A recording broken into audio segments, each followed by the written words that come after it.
Friends, તમે ચક્કરમાં પડી જવાના છો કે ભાઈ હાંડવો મેં કેમાંથી બનાવ્યો છે. ખૂબ જ ટેસ્ટમાં મસ્ત છે. ટેસ્ટમાં તો સારો છે જ, પરંતુ ક્રિસ્પી પણ એટલો સરસ થયો છે.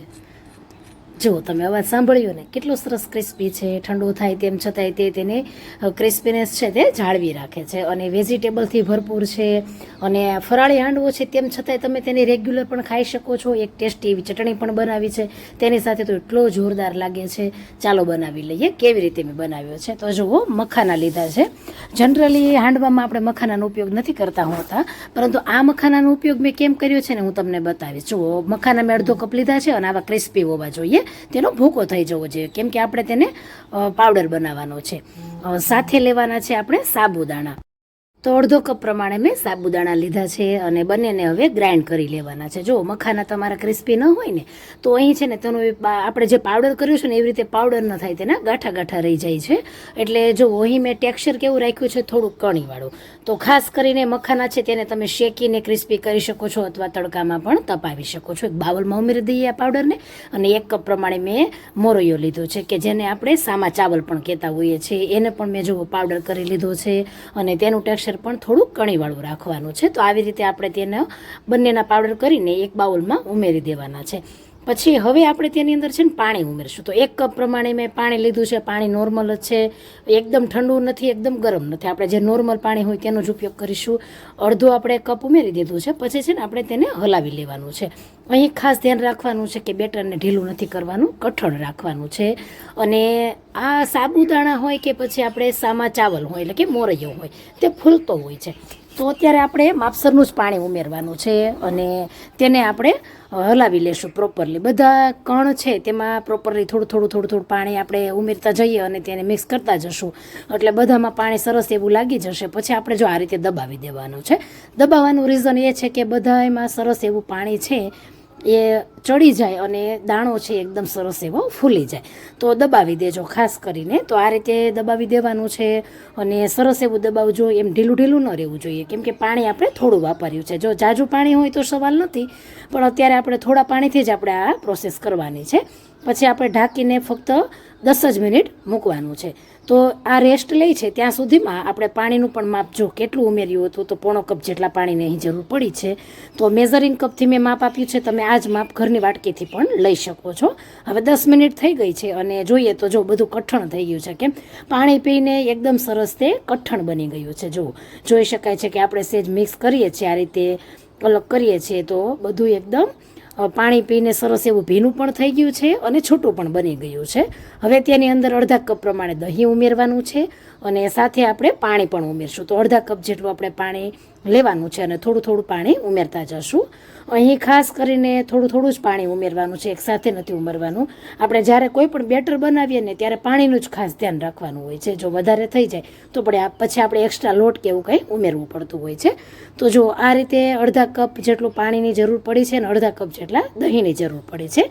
તો આ રીતે આપણે તેની અંદર પાણી અને દહીંનો ઉપયોગ કરી લીધો છે. ત્યાર પછી હવે આ બેટરમાં થોડીક ખટાશ આવવા દઈએ. તો 1 કલાક માટે રહેવા દેશું. જો 1 કલાકનો ટાઈમ ન હોય ને તમારી પાસે, તો અડધી કલાક રહેવા દેવાનું છે. હવે જુઓ, અત્યારે ફરાળી હાંડવો બનાવું છે એટલે મેં દૂધી, ગાજર લીધા છે, સાથે 2 તીખા મરચાં અને 1 આદુનો ટુકડો લીધો છે. જો તમારે રેગ્યુલર બનાવવું હોય, ઇવન કે આપણને ખબર હોય તો જે આપણે સામાન્ય ચોખા ખાઈએ ને એની કરતાં જે સામા ચાવલ છે, મોરૈયો છે, એ ખૂબ શરીર માટે ગુણકારી છે. તો તમે રેગ્યુલર પણ બનાવી શકો છો. હવે દૂધીનો જો 1 ટુકડો મેં ખમણી લીધો છે, છાલ ઉતારીને, અને આ દૂધી કાળી ન પડે ત્યાં સુધીમાં આપણે આ પ્રોસેસ ઝડપથી કરી લેવાની છે. તો અડધા કપ પ્રમાણે દૂધી થઈ છે અને જે આપણું બેટર છે તેને મેં અહીં 45 મિનિટ માટે રાખ્યું છે. તેની અંદર આપણે ઉમેરી દઈશું. પછી 1 ગાજર લીધું છે નાનું એવું, તેને પણ આપણે છાલ કાઢીને ખમણી લેવાનું છે. તો તેનું પાણી નથી કાઢવાનું અને દૂધીમાં પણ આપણે પાણી કાઢવાનું નથી, એટલે જ આપણે પાણીનું પહેલેથી ધ્યાન રાખ્યું હતું. તો એ પણ અડધા કપ જેટલું થયું છે. સાથે 1/4 કપ પ્રમાણે અહીં મેં શેકેલા શિંગદાણા અથવા કાચા કોઈ પણ તમે ઉપયોગ કરી શકો. મેં અહીં કાચા શિંગદાણાનો જ અધકચરો એવો ભૂકો લીધો છે. તમે કોઈ પણ અહીં શિંગદાણા લઈ શકો, શેકેલા અથવા કાચા. તો એ ઉમેરી દીધું છે. પછી 2 તીખા મરચાં લેશું અને 1 આદુનો ટુકડો લેવાનો છે અને તેને ખાંડી લેવાનો છે. તો તો આ રીતે સરસ એવું તેને ખાંડી લેશું. એનાથી તીખાશ થોડીક હોય ને તો ફરાળી વસ્તુ કેવી હોય, થોડી ફીકી લાગતી હોય છે, તો થોડીક તીખાશ વધારે ઉમેરીએ તો તેનો ટેસ્ટ વધારે સરસ લાગે. તો 1 ચમચી પ્રમાણે આદુ મરચાંની પેસ્ટ ઉમેરી દેવાની છે, અડધી ચમચી પ્રમાણે સિંધાલું મીઠું ઉમેરી દેશું. અહીં તમે અંદર જીરું ઉમેરી શકો, મરી પાવડર ઉમેરી શકો છો.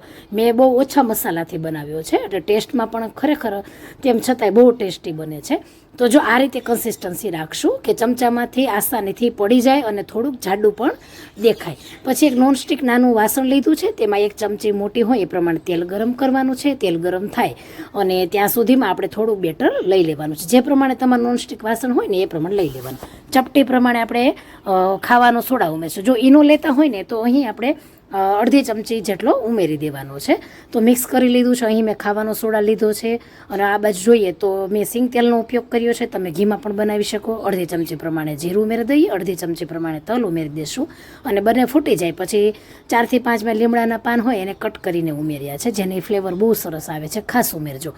અને જે બેટર આપણે બનાવ્યું છે અને તેને જો આ રીતે આપણે સરખું એવું ગોળાકારમાં ફેલાવી દેશું અને ધીમા ગેસ પર આપણે તેને અહીં 6 થી 7 મિનિટ માટે રહેવા દેવાનો છે. ધીમો ગેસ રાખીશું. અને જો અહીં મારે જે ઢાંકવાનું વાસણ છે ને એમાં કાણું છે એટલે મેં સળી એમાં મૂકી દીધી છે, એટલે કે તેમાંથી એર નીકળી ન જાય અને કુકિંગ પ્રોસેસ બરોબર થાય. તો અહીં જો મેં 6 મિનિટ માટે રાખ્યો હતો ધીમા ગેસ પર, એટલે અહીં આપણે આંગળીથી જોઈએ ચેક કરવા માટે કે ક્યારે તે ચડી ગયો છે તો ખ્યાલ આવે. તો આંગળી સાથે ચોટશે નહીં અને સરસ એવું આપણે ચમચાથી કાઢશું, બીજી બાજુએ ફેરવશું એટલે સરસ એવું તે કઠણ થઈ ગયો છે. જોઈ શકાય છે કે તેમાં સરસ એવા જાળીદાર એકદમ મસ્ત ટેક્સચર આવ્યું છે અને ખરેખર કલર પણ બહુ સરસ આવી ગયો છે. હવે આ રીતે જુઓ, 1 ચમચી પ્રમાણે આપણે તેલ ફરતી બાજુએ ઉમેરી દઈએ એટલે બીજી બાજુ પણ તે કૂક થઈ જાય અને ઢાંકી દઈએ. અને આ બાજુ તેને હવે કૂક થતાં વાર નહીં લાગે, ફક્ત 3 જ મિનિટમાં તે કૂક થઈ જતો હોય છે. અને જો તમારે વધારે ક્રિસ્પી કરવો હોય તો થોડી વાર વધારે 1 મિનિટ રહેવા દો, પણ દાજી ન જાય એનું પણ ધ્યાન રાખીશું. અને નોનસ્ટિક પેન છે એટલે આસાનીથી તે નીકળી પણ જાય છે. હાંડવાના વખાણ કરીએ એટલો ઓછા છે કેમ કે જો તેમાં વેજીટેબલ અને તલની ક્રન્ચીનેસ છે, સાથે છે ને એક મીઠા લીમડાની ફ્લેવર પણ બહુ સરસ આવે છે. અને હવે સાથે ચટણી બનાવી લઈએ. તો 5 ગ્રામ જેટલા લીલા ધાણા છે અને થોડી ચટણી ઘાટી બને એ માટે મૂળા મરચાંનો ઉપયોગ કરી શકો છો. મેં કેપ્સિકમ ઉમેર્યા છે, 15 થી 20 ફુદીનાના આપણે પાન ઉમેરીએ જે ફ્લેવર બહુ સરસ આપશે. આદુના 2 ટુકડા છે, 1 તીખું લીલું મરચું છે, ખટાશ માટે લીંબુ અથવા કેરી ઉમેરી શકો છો. 1 કેરીની ચીરી છે, 1/4 કપ પ્રમાણે શેકેલા આપણે ખારી શીંગના દાણા હોય તે છે, અડધી ચમચી પ્રમાણે ખાંડ ને ચપટી જેટલું મીઠું ઉમેરી દઈએ. થોડું ઠંડુ પાણી અને 1 બરફનો ટુકડો ઉમેર્યો છે. જે પ્રમાણે પતલી કરવી હોય એ પ્રમાણે પણ પાણી ઉમેરી શકો છો. બહુ જ ટેસ્ટી એવી આ ફરાળી ચટણી રેડી થઈ ગઈ છે. અને હાંડવા સાથે તો એટલી ફ્રેન્ડ્સ ગજબની લાગે છે. આ હાંડવો છે ને ઉપરથી ક્રિસ્પી છે અને અંદરથી સોફ્ટ છે, બહુ જ મસ્ત છે, એકદમ જાળીદાર બન્યું છે. અને રેગ્યુલરમાં તો તમે આમાં તમારા મનગમતા વેજીટેબલ ઉમેરીને બનાવજો, બહુ સરસ લાગે છે. અને આ ફરાળી ચટણી છે તે તીખી ખાટીને એટલી સરસ મસ્ત લાગે છે, એની સાથે હાંડવો ટેસ્ટમાં ખૂબ જ ગજબનો લાગે છે. ફ્રેન્ડ્સ, ક્યારેય આ રીતે ટ્રાય ન કરી હોય ને તો જો ક્રિસ્પી તો બન્યો જ છે એટલે ખાવાની બહુ મજા પડવાની છે. સ્પેશિયલ મેં 11 માટે આ રેસીપી તમારી સાથે શેર કરી છે.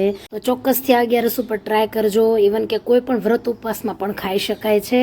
તો રેસીપી ફ્રેન્ડ્સ તમને કેવી લાગી છે તો તમારા ફ્રેન્ડ સાથે ચોક્કસથી શેર કરી દેજો.